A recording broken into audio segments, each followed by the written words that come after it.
26 তারিখে লঞ্চ হয়ে গেল Redmi Note 10 Pro 5G। এই ফোনটি চায়নাতে খুব অ্যাগ্রেসিভ প্রাইসে লঞ্চ করা হয়েছে। Xiaomi তাদের Redmi ফোনগুলো ভালো দামে বাজারে লঞ্চ করে, এই ফোনটি তার ব্যতিক্রম নয়। তাই আজ এই ফোনটির পুরো ডিটেলস ইনফরমেশন আপনাদের সাথে শেয়ার করব। Hey guys, Rahat here. Welcome to Take Anchor Point.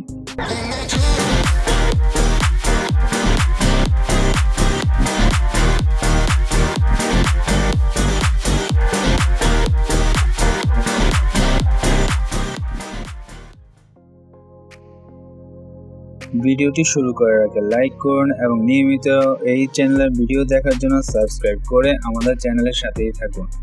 প্রথমেই কথা বলি এই ফোনটির বিল্ড কোয়ালিটি এবং ডিজাইন সম্পর্কে। বিল্ড কোয়ালিটিতে আপনারা পাচ্ছেন ফ্রন্টে ও ব্যাকে গ্লাস প্রোটেকশন, ব্যাকে পাচ্ছেন অ্যান্টি গ্লিয়ার গ্লাস এবং ফ্রন্টে কর্নিং গরিলা গ্লাস ভিক্টরের সাপোর্ট দেওয়া হয়েছে।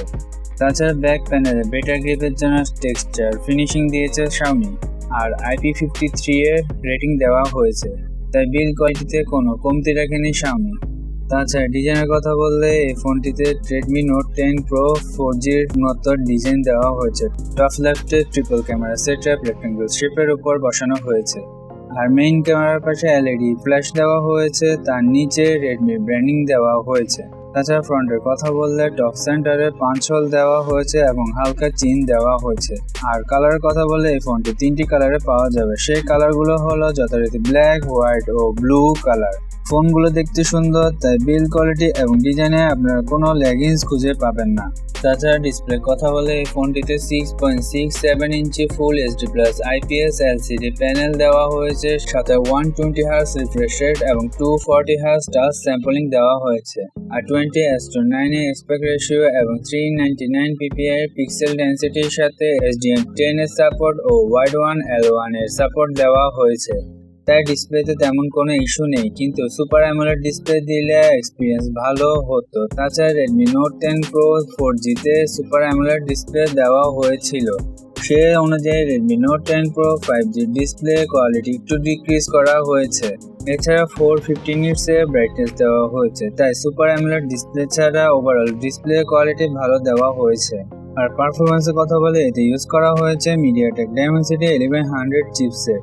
Dimensity 1100 চিপসেট অনেক পাওয়ারফুল একটি চিপসেট। এই চিপসেটটি 6 ন্যানোমিটারের উপর বানানো হয়েছে, তাই এনার্জি এফিসিয়েন্সি ভালো পাওয়া যাবে এবং হিটিং ইস্যু কম হবে। তাছাড়া A78 এর 4টি কোর্স দেওয়া হয়েছে, যাতে পিক লট স্পিড 2.6 GHz এ পাওয়া যাবে। আর গেমের কথা বললে ARMA G77 MC9 GPU দেওয়া হয়েছে, যেটি 7 ন্যানোমিটারের উপরে বানানো হয়েছে, যা 9টি কোরের GPU। তাই গেমিং এবং পারফরমেন্স সুপার স্মুথ হবে, তাতে কোনো সন্দেহ নেই। তাছাড়া LPDDR4X এর RAM এবং UFS 3.1 এর স্টোরেজ দেওয়া হয়েছে, তাই ওভারঅল পারফরমেন্স ভালো পাওয়া যাবে। এবং ক্যামেরার কথা বলে এই ফোনটির 3টি ক্যামেরা দেওয়া হয়েছে, যাতে মেইন ক্যামেরা দেওয়া হয়েছে 64 মেগাপিক্সেল, 8 মেগাপিক্সেল আলট্রা ওয়াইড এবং 2 মেগাপিক্সেল ম্যাক্রো লেন্স দেওয়া হয়েছে।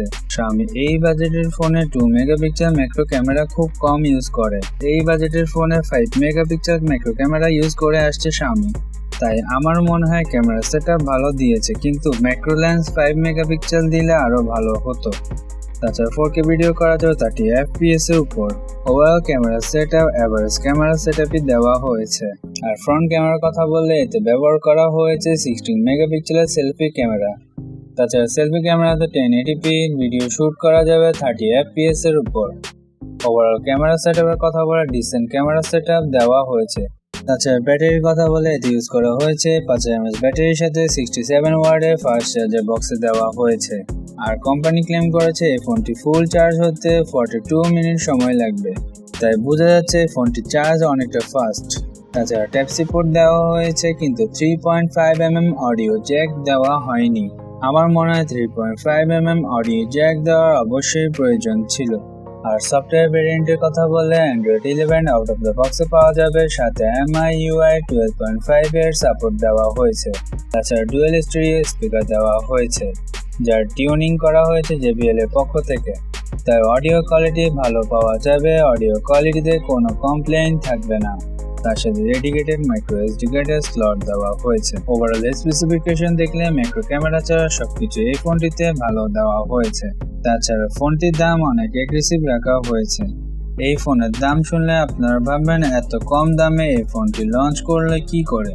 এই ফোনটি 3টি ভেরিয়েন্টে লঞ্চ করা হয়েছে, যা হলো 6+128GB, 8+128GB, 8+256GB।